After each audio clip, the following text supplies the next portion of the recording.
Vamos a dar esta noticia que ciertamente me han pedido muchos que podamos analizar y creo yo que requiere alguna serie de consideraciones. ¿En qué sentido? Es que muchos sabrán que recientemente, estamos hablando de hace unos días,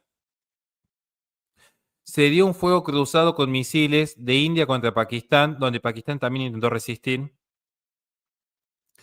Y esto se suma a un episodio más en un largo conflicto. Un conflicto que de hecho tiene aproximadamente 70 años. Hasta 1947, India y Pakistán eran parte del territorio sometido a la colonia anglosajona de Gran Bretaña. Al declararse la independencia de la India, el territorio se divide en dos partes. Hay una mayoría musulmana, llamada Pakistán, y otra de mayoría hindú, llamada India. Fue un proceso que desató una ola de violencia.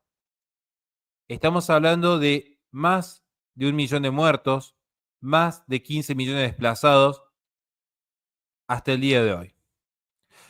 Una disputa que, como siempre hemos dicho, toda guerra fenomenológicamente presenta una búsqueda de recursos y de desarrollo geopolítico, pero que en el fondo toda guerra encubre siempre una raíz religiosa. Es histórico, cada uno puede hacer su libre interpretación al respecto, pero van a observar que toda guerra en el fondo siempre se mantiene sistemáticamente por una cuestión estrictamente étnica barra religiosa, concretamente religiosa. A partir de esto quiero hacer unas consideraciones para entender lo que está sucediendo hoy en estos ataques de la India hacia Pakistán y una resistencia pakistaní. Porque esto se da particularmente en la zona de Cachemira, que es donde han ocurrido los bombardeos. Es un punto álgido de conflicto entre dos naciones. ¿Por qué se da esto? Primeramente hay que considerar que la India vive bajo el control británico, que vivió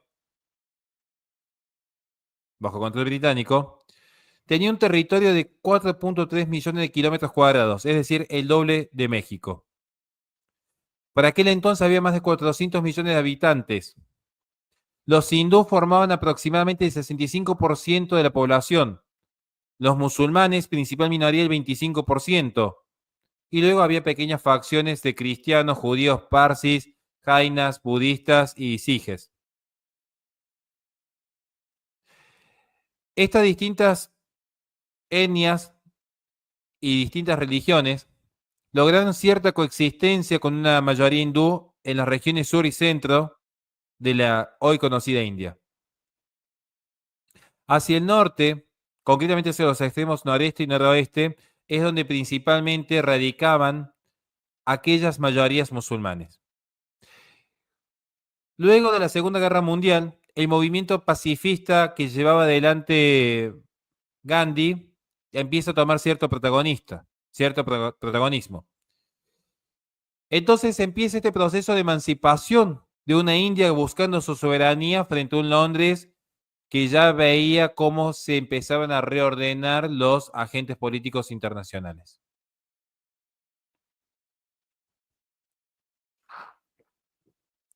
Aparece, de hecho, Nehru, un aliado estratégico en la cruzada de Gandhi, agnóstico declarado, líder independentista, que tienen que lograr una negociación junto a China, por su parte, que presidiendo la Liga Musulmana, él era el partido político que demandaba una nación separada, por un lado para los indios seguidores del Islam, y por otro lado aquellos que pudieran haber en algún momento tomado distancia de este partido musulmán. Entonces, aquí no empiezan las cruzadas, o los cruces, mejor dicho, por tomar el territorio. Una división, una sociedad que ya estaba dividida, una división que ya era propia de cómo había sido este colonialismo anglosajón. Recuérdese que el colonialismo anglosajón fue muy distinto a la evangelización hispana. A donde, y siempre lo decimos, a donde llega España, España llega con universidades, con hospitales y con Biblia en mano. Por eso, bien, sin ir más lejos, el proceso de mestizaje que hay en estas tierras. Hablar de racismo en Hispanoamérica es ciertamente una tontería por no ser otro término. ¿Por qué creen que en Estados Unidos, por ejemplo, están tan segregadas las poblaciones? Afrodescendientes por un lado, indígenas por otros, caucásicos por otros. No es un problema que exista aquí en Hispanoamérica. El mestizaje es un elemento fundamental de nuestro proceso cultural. Y esto, de hecho, es lo que sucedió en la India, donde había no solamente una segregación a causa del imperio anglosajón, vamos a aclarar, el propio sistema hindú promueve el sistema de castas al día de hoy. El propio sistema hindú promueve un sistema de castas. Entonces, es ahí donde se empieza a generar toda esta inestabilidad social que al día de hoy se arrastra.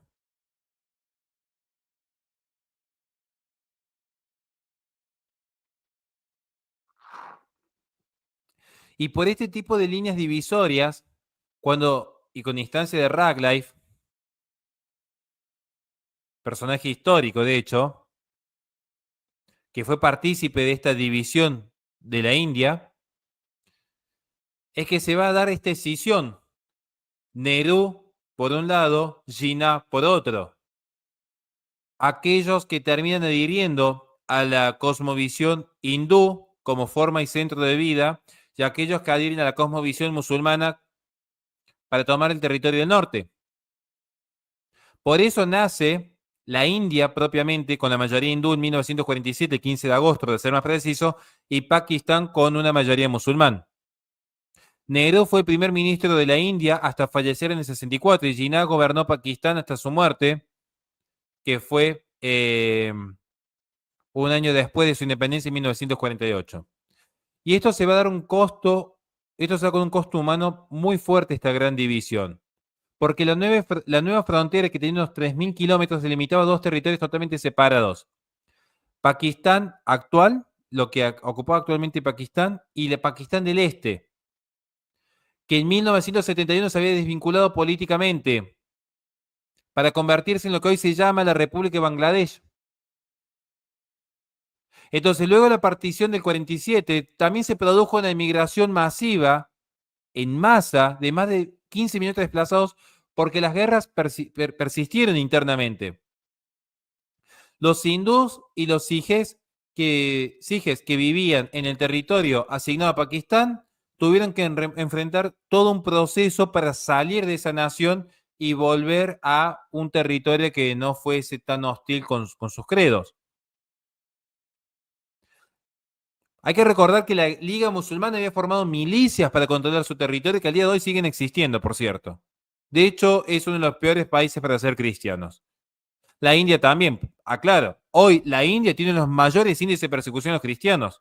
Ya ha hecho informes al respecto de lo que es la ley anticonversión. De lo que es la ley anticonversión. Y esas son las consecuencias que tenemos hoy, que cerca de la región del Himalaya, una belleza sobrenatural, si a mí me lo preguntan, porque he podido estudiar, hoy es una zona de conflicto. Desde esa independencia hasta el día de hoy.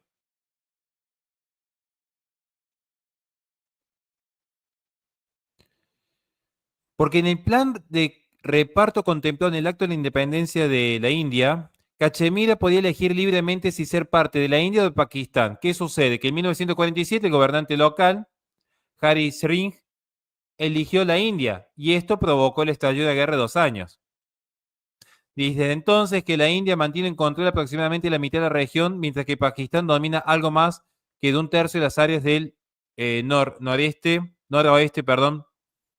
indio, y tiene cierta ayuda china en la administración de territorios restantes en el norte y el noreste. Pero China a su vez tiene cierta neutralidad, porque recuérdese que hoy las tres naciones que más preocupan por su expansión y su desarrollo a Occidente son China, Rusia y la India. Como dato de color, año 2020, en plena pandemia, mientras Occidente se escondía de una gripe que emerge de Wuhan, hubo tres naciones que siguieron desarrollando armamento manufacturado a base de carbón, energía a base de carbón. Esas tres naciones fueron Rusia, China y la India. Por eso estamos hablando de que aunque no nos guste su religión y no nos guste su ideología política, ciertamente, ciertamente que hemos de reconocer que son soberanas. Y esa es la posición tan delicada en la que queda Pakistán hoy. Porque Pakistán sabe que eventualmente, por más cercanía que tenga con China, finalmente China tiene campos de concentración uigures.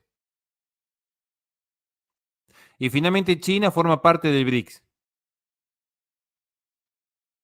Y finalmente los acuerdos comerciales entre la India van a ser mucho más considerados por Xi Jinping antes que el eventual paso de petróleo que pueda ofrecer Pakistán. Y esta es la noticia de hoy que quería compartir para que entiendan el contexto de la actual disputa que hay en la región de Cachemira.